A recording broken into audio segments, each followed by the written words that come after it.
Day hiking is a terrific activity for older adults. I think we're all aware of the many health benefits and the natural beauty and adventures that you can have when you go out and take a hike or a walk. But everybody's abilities and the desires and the type of terrain they like to see differ. So, how do you choose a hike that fits you as an older hiker? Well, I recently published a video on YouTube called Hiking Safely at 70 that presented 7 safety tips for older hikers. Please take a look. I think it'll be really valuable for you. But in this video, I have a different focus. I want to discuss what I consider when I choose a day hike. Now, the recommendations I have here are based on my own hiking experience, and I've been day hiking, like many of you, since I was 5 or 6 years old. So let's start.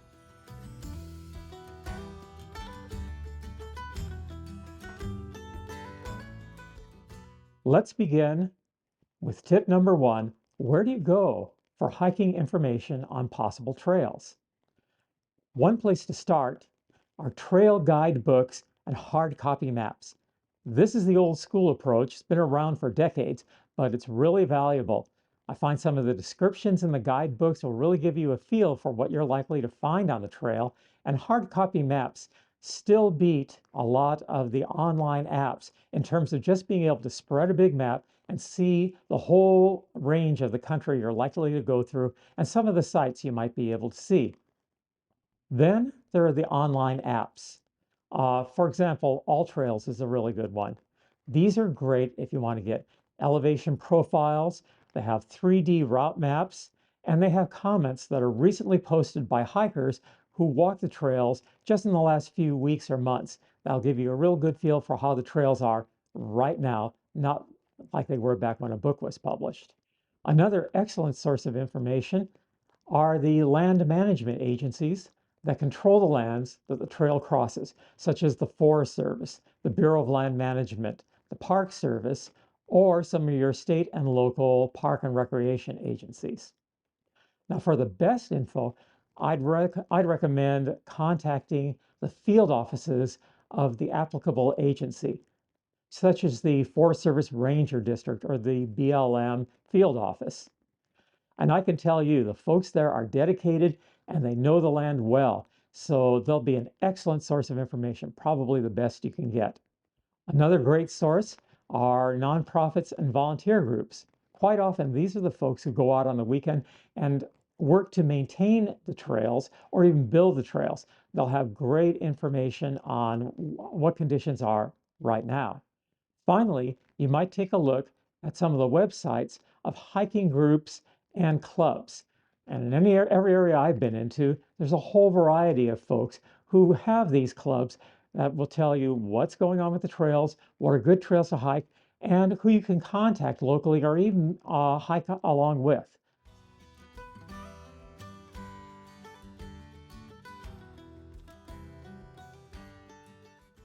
Tip number 2, the next thing you consider is how long is the trail and how fast do you hike? Now you got to know your capabilities and your hiking speed and don't take on more than you're comfortable hiking. Older hikers may find that they're hiking at a bit slower pace than they did 20, 30 years ago. So you better work that into your schedule. A hike that used to take 4 hours, maybe it'll take 5 or 6 hours right now. And that's important to know when you plan. I know that I've probably slipped about 20% in my hiking speed over the last 30 years or so. Got to know that because you don't want to arrive an hour after sunset at a trailhead you used to be able to get to very easily. Now, as far as the length of hikes, if you're not in particularly good shape or you're just starting out, 2 or 3 miles might be a good length to go for. A good intermediate hike I would consider to be in the 6 to 8 mile range. That'll keep you out for a few hours and really allow you to see some country without overstressing yourself. If you're in good shape and you've done this a lot, I think I would consider a very challenging hike to be up in the 15-mile range, maybe with 2,000, 2,500 feet of elevation gain. That will give you an adventure, and it is still quite doable if you're in good shape. Finally, consider your hiking style. Do you just like to plow along, do the hike, go out and come back? Or are you a person who likes to take a lot of rest breaks, spend some time fishing, or take a lot of photos? You'll have to build that into your schedule too, and that can add another hour or two or more to the length of a hike when you're planning the total length.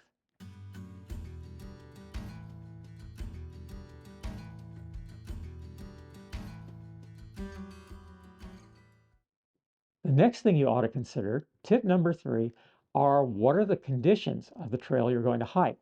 Are you talking about a smooth forest path, mostly dirt, very nice?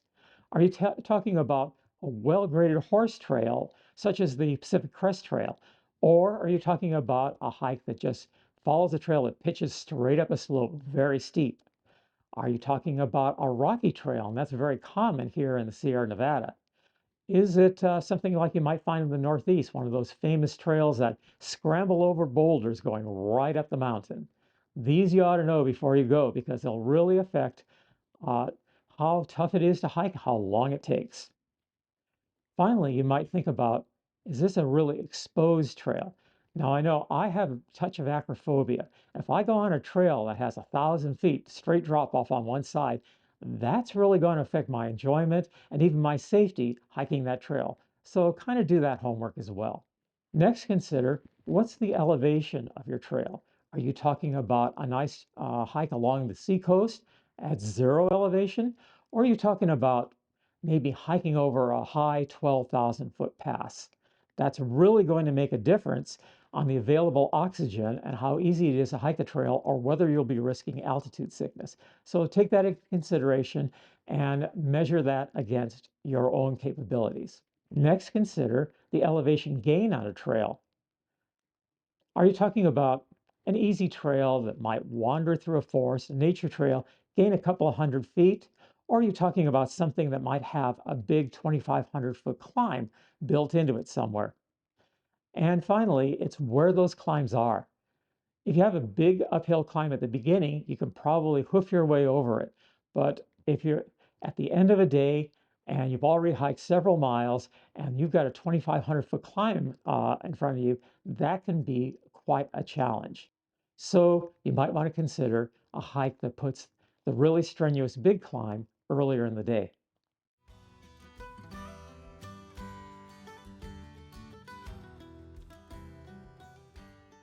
Tip number 4 concerns trailhead amenities.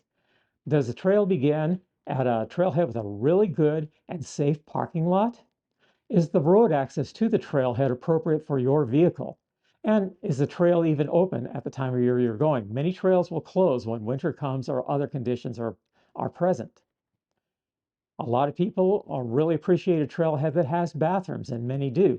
Does your trailhead have bathrooms? And how long does it take to get there? When you're thinking about a 5 or 6 hour hike, if you're that ambitious, you ought to build in the amount of time takes to get to the trailhead. If it's a 2 hour drive each way, suddenly you're at a 10-hour day.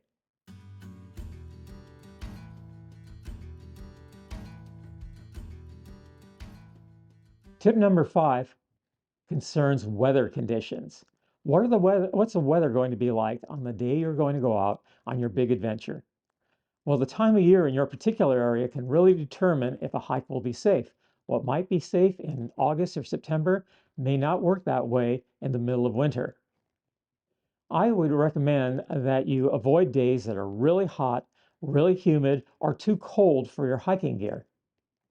Now, here in Northern California, we have many clear, dry days in the high 50s to low 70s. For me, that's ideal weather for a hike.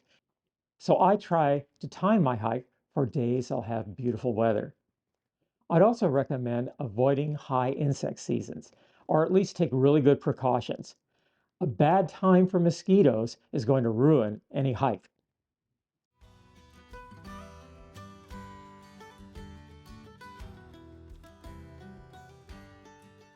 And finally, tip number 6, you should really be aware of any special issues in your area. Are you in grizzly bear country? Are there alligators around? Is it the middle of a really bad thunderstorm season? Are there other concerns? Alaska is a lot different to hike in than mellow Northern California.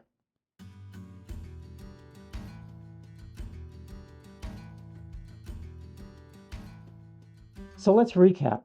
First, do your homework and the research.